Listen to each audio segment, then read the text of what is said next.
How's everyone doing? It's getting exciting out there. Lots going on.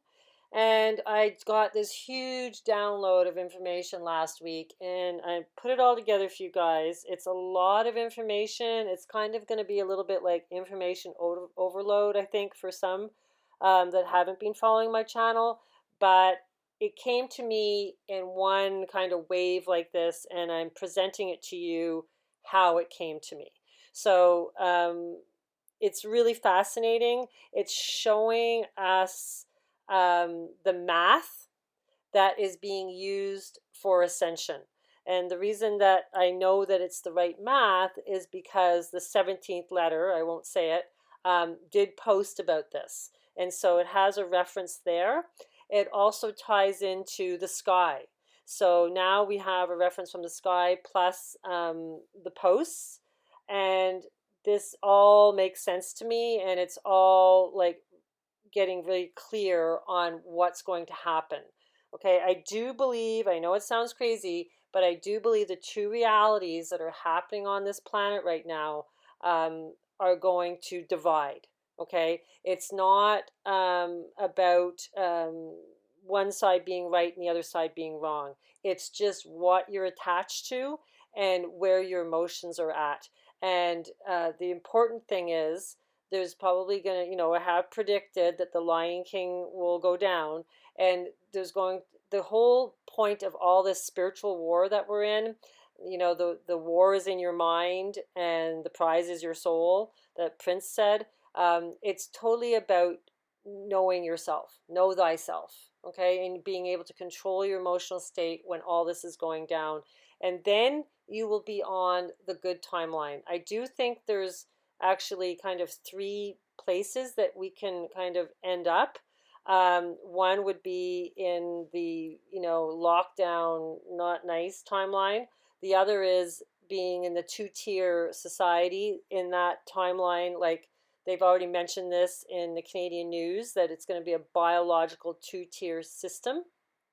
And this is about the people not getting vaccinated and the people that do get vaccinated. There's going to be a total separation, and the people that don't get vaccinated will not be able to enter into buildings. So it's going to have to be like a societal kind of new birth of how you're going to function, without being able to go, maybe to your job or go into a store.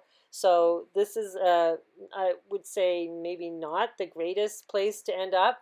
And the other part is to take the full ascension path, where you're here, but you're not part of the drama. Okay, so this is what I want to map out, and it's pretty clear to me, and I want to explain it with following the moon, all on this month, and how the moon, where the moon is, and the mythos that surrounds where the moon placement is. There's huge mythos on the middle part of the two eclipses, which is December 14th.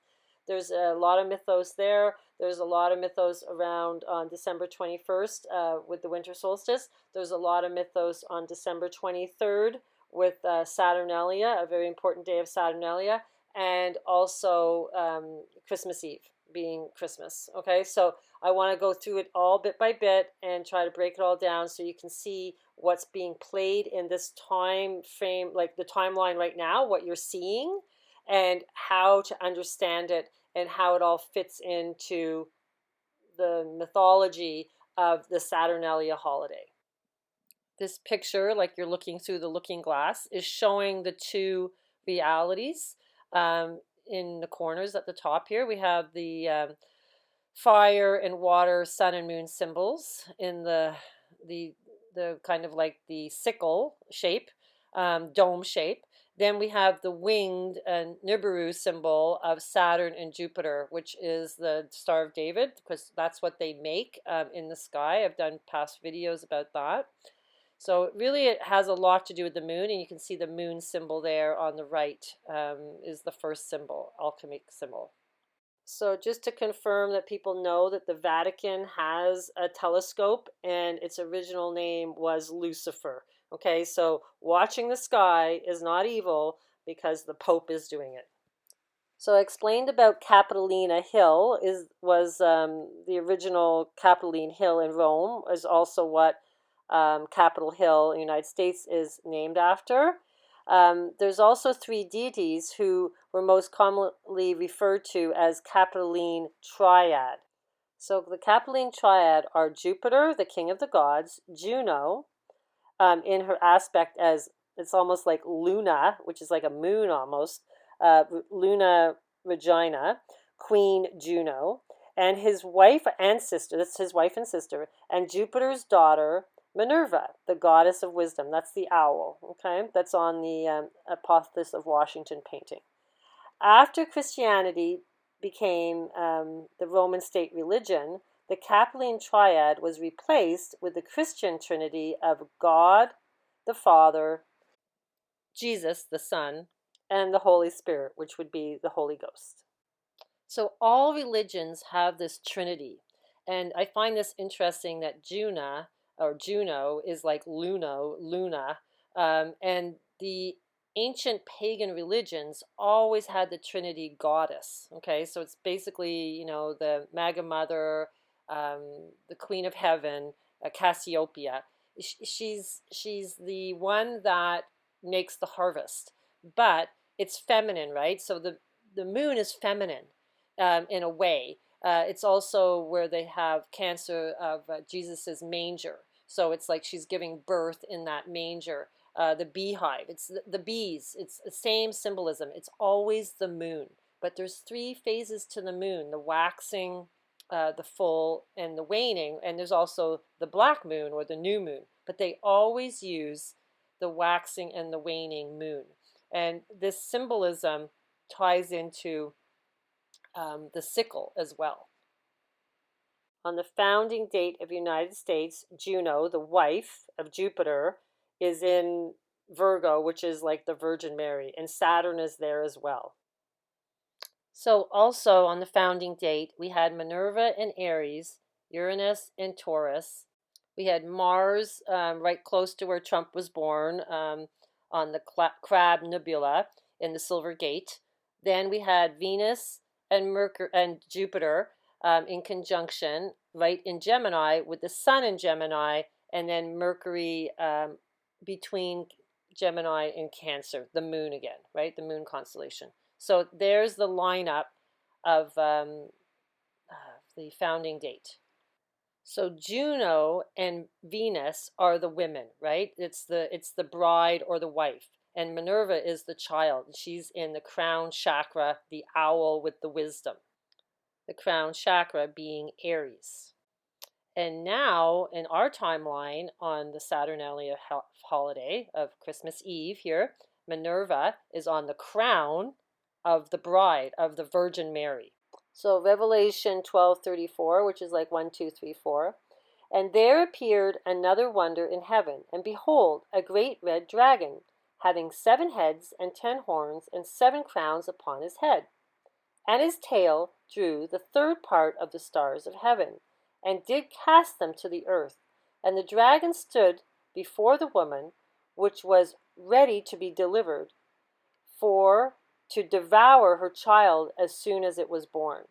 So I'm going to try to interpret this a little bit into what's happening this month in the sky with Venus and Juno. So on December 14th, Mercury, the moon, and the sun are in conjunction in Ophiuchus, which is the doorway, I believe, the Freemason doorway. And then we have Venus, the woman planet, with Juno, who is Jupiter's bride in the Capitoline Triad. And the dragon is Scorpio. This is in Chinese mythology. I've dropped it in another video. I'm not going to pull that out again, but this is definitely the dragon, okay, Scorpio. Now, what's interesting is Mercury would be the witness, and this is the bride, coming to her groom, which would be the sun. And I do believe the moon would represent her child, because Cancer is known as Jesus's manger, the beehive cluster, and Cancer is the only constellation that's ruled by the moon. Some real timeline events here with Trump pardoning the turkeys. And we have the number 24 and 73 backwards is 37, which all ties into 369. Times them, and you get 111, 222, and 333 when you use 369 times by 37 each digit. Every year since Trump's been president, one turkey represents the harvest path and the other one represents the ascension path. And this year, of course, corn was pardoned and Cobb was not. Now, corn is a storm chaser, so he's gonna, get through the storm. And Cobb likes puzzles, which were in the labyrinth, so he's like didn't get pardoned because he's stuck here in this realm of the maze. So this is where the big joke comes in because Clinton, Obama, and Bush, which is Cobb, have all pledged that they're going to take the needle. And I'm going to tie in the needle, what the needle really is in the mythology. But it's just hilarious because, like Cobb, they're going to be stuck here and they're going to be having the needle. So it's all subliminal messaging, and it's all a big joke, and the joke's on us, but it's pretty funny. Once you see the illusion, you realize that they're just having a blast. Okay, the next real-time event was a Trump's rally speech, and it just happened to be when the moon was at the mouth of Leo, which is the Lion King of this fixed cross realm that we live in. This cross is crumbling. You have to be the phoenix flying out of this cross, and the Lion King, I do believe, will have to be taken down. So, interesting enough, he goes to this rally. The moon's in the lion's gate, in the lion's mouth, which is the lion's gate is always between Cancer and Leo, which are the two pillars, the real true pillars, the moon and the sun. They're the only constellations that are ruled by the moon and the sun. Okay, so the rest of the constellations have each planet rules two, but moon and sun only get Leo and Cancer. So it's very important, right? They're the pillars.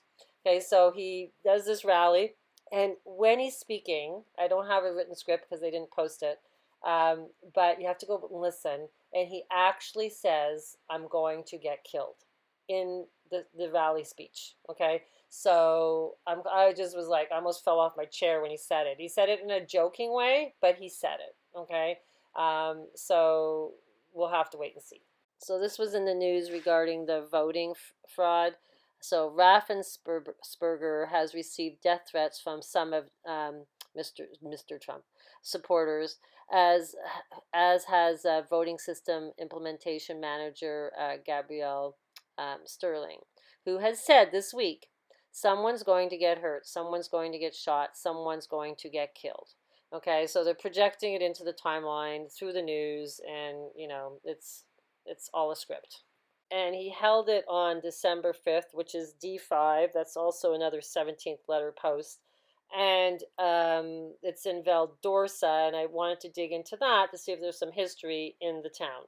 So this town was connected to the Civil War. It was actually helping like hide away people that, so they wouldn't get hurt.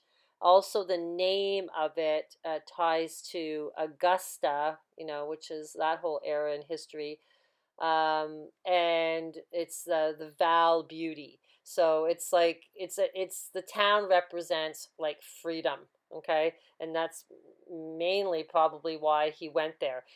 It's always connected to the mythos. Every time Trump goes somewhere, you have to check into the history of the place, and there's an important history to it. And then next was the monolith showing up everywhere, right? Everybody's going, what the heck is that about? Do you know that the monolith is actually Cleopatra's Needle, which are three obelisks, one in New York, one in London, and the other one is in Paris. And of course, they write it out 240-ton object, but the zero's fainter, so we get the number 24. It's just like, it's pretty obvious to me. Number 24 is very important. 2024 is the end of the tribulation, 7 years between the two eclipses, but also Christmas Eve, when the moon is on the eye of the beast, is also the 24th. And the days between the two eclipses is 2424 days, which is really Iosis in Hebrew, which is Jesus. So these obelisks are way older than Cleopatra, which is weird, but they were called Cleopatra's Needle. Okay, and you know how I've said before, the obelisk is the tree of life, and I'm going to prove to you why it's the tree of life, because there was a tree from way, way, way, way back that resembles the obelisk. So the mushroom is part of it because of the way it propagates. Okay, so there's a link there, but the tree of life is this needle. So that's why we're getting the needle. Okay, so it's all part of it, you know. And I know I did a long time ago, I did a video about the Q. The actual Q in Arabic means a needle in the back of your neck. Okay, so this is ancient history repeating itself. We're just in a loop. It just keeps repeating. So they were originally from 1450 BC in the city of Heliopolis, and they go back to Ramses II. You know, I think people have done bloodline digs on all the presidents except two. All have bloodlines that go back to Ramses.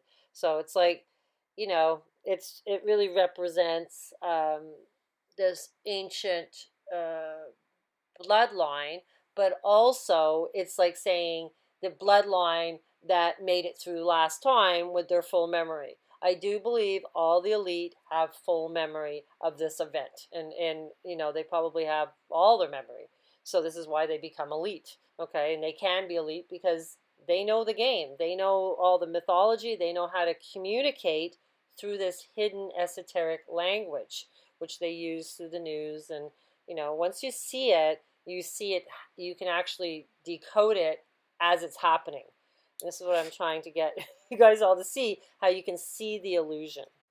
Okay, so now we're getting into the timeline of the winter solstice, where we have the moon on the tail of the whale, and how I was meditating on this, and all this information ended up coming in bit by bit. And it's really given me a clear picture of the meaning of the tail of the whale.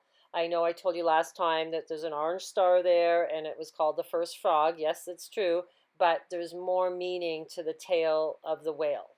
So this is happening when Saturn and Jupiter are doing their big conjunction, going into Saturn's house of Capricorn. And this whale tail is exactly where the son of the Lion King, Simba, was born, with his son there, which would be Baron Trump. Ironically, I see this picture of this whale with the word floating, embracing the big blue, and there's a big picture of the moon. And you wouldn't believe how many pictures I found with the whale and the moon. There's even jewelry with the tail and a jewel. And this ring is where I kind of went, oh my God. So this is a whale. It's a double ring, but do you see the word on it? It says Slainer. And this brought me down a huge rabbit hole to dig on. So these are the ancient stone carvings of Slainer, the eight-legged horse, and the stone bearing Odinic name Haras, the old Norse army god, which goes back to Odin. It's all ties into Odin because this horse was Odin's horse. Okay, so Slainer is also considered to be a ship, and there's also a sea Schleppner. It's like a seahorse, and he has ravens around him, which ravens correlates with Corvus, a constellation, and that was the bird that didn't get the water to Gabriel, and I think ended up getting Gabriel in trouble, or he either died. So this is not a really nice path. This is Odin. He's the original Santa Claus, and he decides if you're naughty or nice. So Slainer eight legs may have the remnants of a horse associated with divine twins found in Indo-European cultures and ultimately stemming from Proto-Indo-European religions. Okay, so Sleipnir is born with an extra set of legs, thus representing an original pair of horses, like Freya and Norder. Okay, so Sleipnir is responsible for carrying the dead to the other worlds. In Encyclopedia cites parallels between the birth of Sleipnir and myths originally pointing to Celtic goddess who gave birth to divine horse twins. This is what I was saying. It's like, so it was originally two horses, and then it got amalgamated into one with 8 legs. Okay, so such a domestic animal as a mere dog just would not have been enough and fierce enough for the king of gods. On the other hand, Odin was well known for leading the wild hunt, which in England seems usually to have been the mechanism for a pagan god to ride his sleigh across a storm, tossed and windy night sky, pulling a faithful slainer chasing Christian sinners or the unbaptized and then carrying them off in a huge sack. Another connection with dear old Santa Claus. Like any red-coated fox hunter, Odin would always use a pack of dogs. And if you watch the Christmas Chronicles with Kirk Russell and Goldie Hawn, there's one sleigh that's being pulled by hounds. So it's the Odin symbolism. But in his chase, it would inevitably be the black hounds of hell.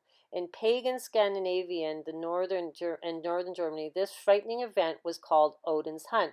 People who saw it and laughed at it would mysteriously vanish, presumably into Odin's sack.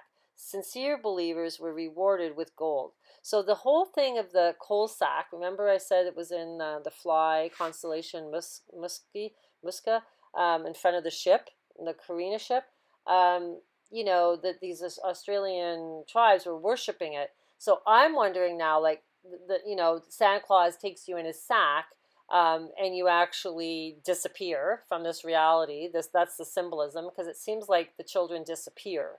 Okay, always in the ancient mythos of Santa Claus, he takes the children, to probably to the North Pole, to the Axis Mundi, the Tree of Life, is at the North Pole.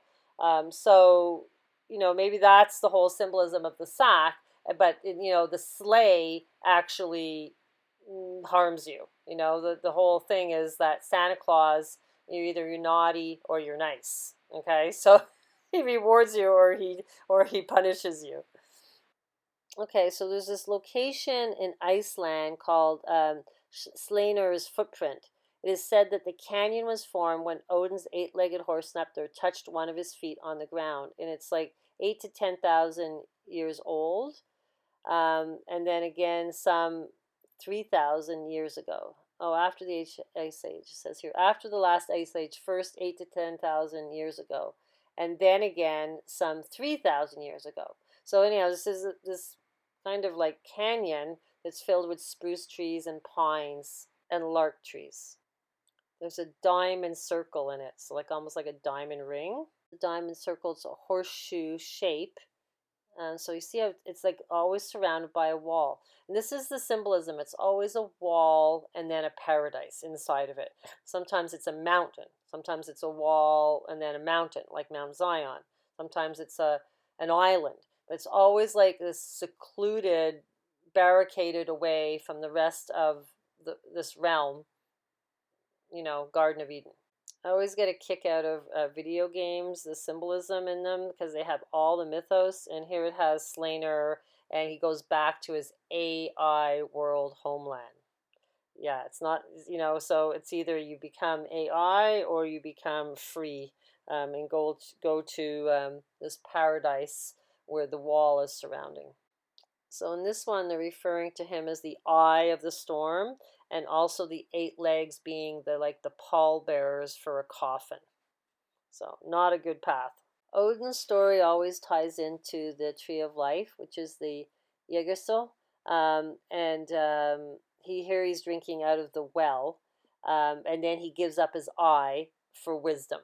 So he's willing to sacrifice his eye so that he can learn the truth about, freedom and how to get out of this realm. So that's what he did. So Odin is also associated with the hangman card of hanging upside down, trying to, you're spiritual, but you're upside down. And however, The solemn expression on his face traditionally suggests that he is there on his own accord. And the card is meant to represent self-sacrifice more so than it does corporal punishment or a crime. So it goes to the Norse god Odin. Yeah, who had suspended himself to gain knowledge. So he either drinks from the well and gives his eye up, or he hangs himself from the tree for knowledge. But it's interesting because Trump had mentioned the Herschel Ballad of Herschel, right? And that was about being hung from a tree. So is he representing himself as Odin, which is Mercury? Odin is Mercury. Okay, so yeah, I see Trump as Odin, who decides if you're naughty or nice, or you could say Thoth, who is the trickster, and Mercury heals. He does heal, but he also is hung upside down on the mutable cross with yeah, so that's not good either. So, it's Gemini and Virgo. So it's always service to others, but almost service to others as a detriment to yourself. Okay, so it's a little bit overdone. And this is what happens when you take the top part of the tree of life. Yeah, and the reason Odin is Mercury, because Mercury is Wednesday and it's Woden Day. And also Trump being Mercury because of the gematria of his name is 88. It's the orbit of Mercury. There's also this war called the Ragnarok, and this is a Norse war, and then he ends up dying in this war. So there's layers of mythology, right? But they all know that they're going to die, but they go to this battle anyhow, and it's because like they know the future. So they know they end up dying. So Odin ends up dying in this war, supposedly. And here they have Odin as the Yggdrasil tree. So the most satisfactory translation of the name Yggdrasil is Odin's horse. Yig is another name for Odin, and Drezel means horse. However, Drezel also means walker, a white walker, or pioneer. Some scholars would argue that the name means Odin Walker.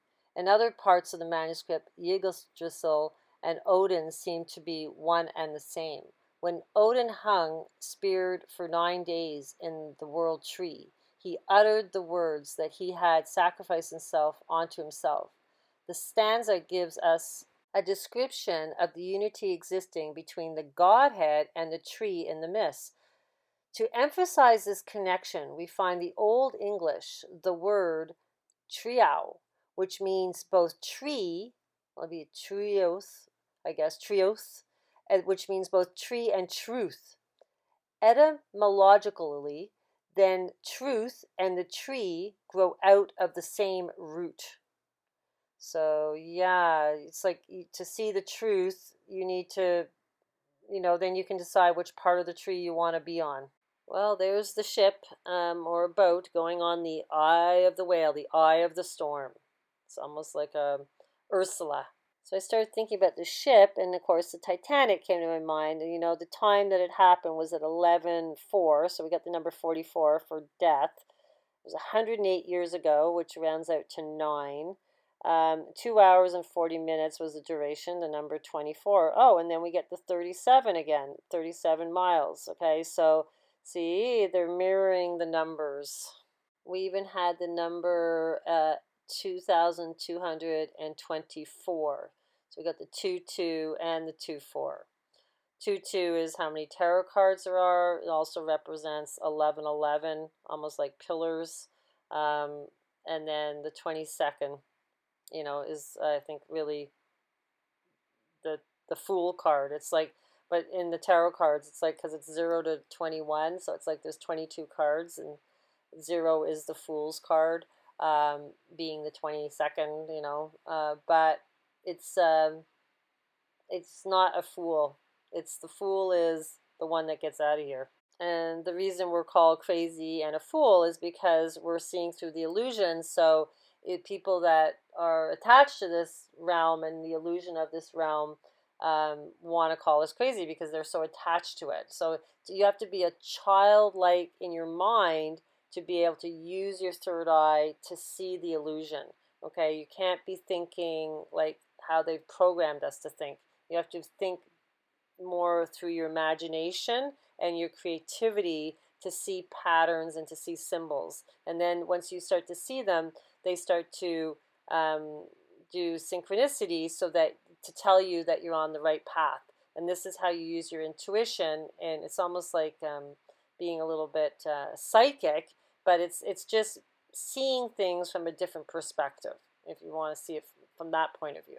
Okay, so now the ship that came to save the passengers was called the Carpathia, and it was built by the Swan Hunter Corporation. The Titanic was built by the White Star Line. It was the White Star Line. White Star meaning Lucifer, Venus. Okay, so they're symbolizing the sky all the time. So the ship was built in Newcastle upon Tyne. So interesting enough here, there is a theory that the word Tyne was the word that was meant river in the Celtic language. But it's the root Tyne meaning to melt, to flow. And also it means to be dirty, but in Welsh it's tail, but also manure. So it's like poop. So, it's like, but there's the tail again. And it keeps relooping around the mythology in some of these northern towns in England and Scotland, because the north is where the freedom is. Okay, there's always like that, because the Welsh always went up in the mountains and they stayed free, same as the Scots. So there's this symbolism that like the North Pole and Santa's village and all this is where the paradise is. The coat of arms for Newcastle upon Tyne. So we have the twin sea horses and the castle for freedom. And then we have the slogan meaning trumpeting by brave defense. So you have your armor on. So the Yggdrasil tree and the Axis Mundi tree are the same. And here I found a picture with the two seahorses for the Axis Mundi. And this would be like the goddess, it would be like Cassiopeia, the Maga Mother, who is, the one that decides, if you get to go or not, as well as Odin would. You see this in, it was on the Super Bowl with J-Lo and Shakira, it was fire and ice. They were representing the Maga Mother. Now, these two seahorses are in Scottish folklore, Loch Ness monsters or whatever. They're called Kelpies. Most accounts describe the Kelpies as taking the form of a horse. It's a name came from the words Cailpeach or Colpatch, both of Scottish Celtic words meaning colt or heifer. While they usually take equine form in stories, though some tales have them take human form. There's also accounts that the Kelpie became a horse with hooves. So it says here, when they appear in male form, they're often very hairy and jump out at lone travelers on desert roads, and then they crush them to death. But the female Kelpies behave more like the sirens, and they take the form of beautiful women and lure men into the depths of the water or into the sea. So it's, these two horses, which really is one horse that Odin now rides, have 8 legs. And I know I read somewhere where it's like, that's why Santa Claus has like, what does he have? 8 reindeers. So it's like representation again. Yeah, so that's why I think this Christmas is going to be super important, because this is all tying into the Tree of Life in so many ways. It's not just the mushroom, it's like the whole mythology of Santa Claus. So they even created these big, huge statues in Scotland representing them. And they're the Kelpie, it's a draft horse, but you see this one, it looks like a unicorn and it has like the moon eye and the moon behind it. So again, the moon, it's always about the moon. So the people of this area called the Tyneside area, the people are called George.